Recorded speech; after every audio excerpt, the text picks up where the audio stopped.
2 શાળગ્રામનું પૂજન થાય ને 2 શંકરનું પૂજન થાય ને 2 લિંગનું પૂજન થાય ને 3 ગણપતિનું પૂજન થાય ને બધું લક્ષ્ય આગળ. કારણ કે આપણે ત્યાં પૂજાના સ્થાનો હોય ને એમાં દુનિયાભરમાંથી લાઈન ભરી કાઢીએ, સારું દેખાય. આફ્રિકાની અંદર એક જણો પરાણે મને લઈ ગયો એના બંગલે, પૈસાવાળો, બહુ હરિભગત નહીં, 2 ખંડ જેવડું એનું સિંહાસન, જબરજસ્ત. ઇન્ડિયામાં જેટલા દેખ્યા એટલા દેવ લાવેલો. એમાં છેલ્લા વાળસા રાખે છે ને, વાંકા વાળવાળા ઓલા સત સાંઈબાબાનો ફોટો જબરો લાવેલો. મને કહે છે સ્વામિનારાયણ આપો. મેં તો આટલા બહુ છે, ઘણા બધા. કેમ? મેં કીધું બરાબર છે, હવે એમાં શું હોય, એમાં કઈ વાંધો નહીં, આટલાનું પૂજન થાય, એમાં કે સ્વામિનારાયણ જોઈએ એવું શું આપણે ચાલે? ના, એવું નહીં. એમ મેં કીધું જો ભાઈ, તમને કહીએ ને તમને થશે મૂંઝવણ, અમારે રહેવું થોડું, તમે હરિભગત નહીં, આમ ના ચાલે. આખી જિંદગી તમે પૂજા કરીને મરી જાઓ ને આમાં તમને 1 ગ્રામ પુણ્ય મળે નહીં. મને કે કેમ? કે હનુમાનજી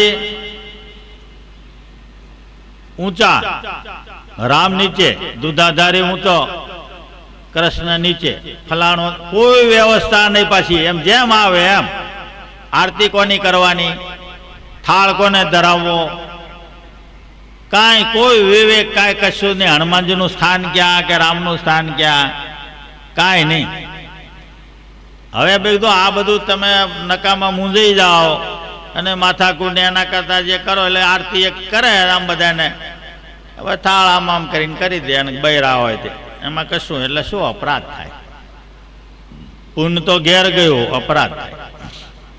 સ્વામી સેવક ભાવ, રાષ્ટ્રપતિનો માણસ, એમાં ફેર નહીં.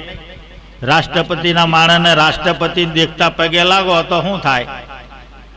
રાષ્ટ્રપતિને ના આપો ને એને ઓલાને પગે લાગીને ઉભા રહ્યો તો કેવું થાય, શું થાય? એમ દોષ કહેવાય ને.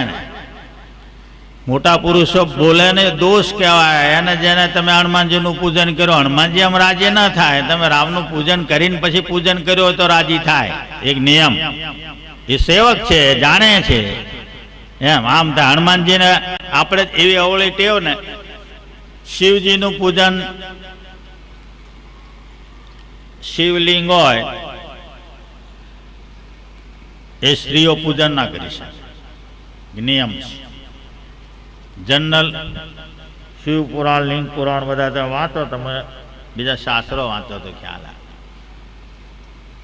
હવે શિવજીએ શું માગ્યું છે? ભગવાનને ચડે, મને ના ચડે.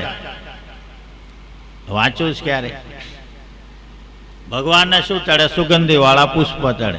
સુગંધ વગરના મને ચડાવો, આંકડાના, એલા ધંતુરાના, બીજા ત્રીજા કરેણ કેવું. કેમ? સ્વામીને ચડે, સેવકના. નામ શંભોહમ.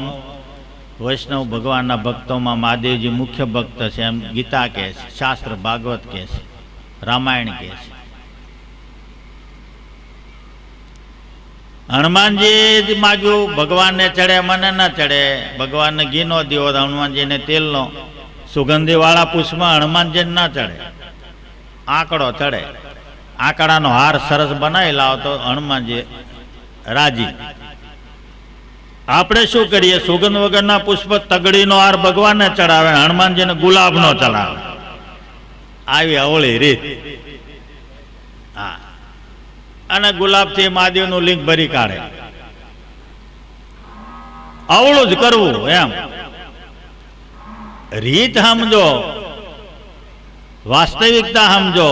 રાજી કરવાની શું શાસ્ત્રમાં રીત ના હોય તો પૂછી જોવે તો સમજણ પડે.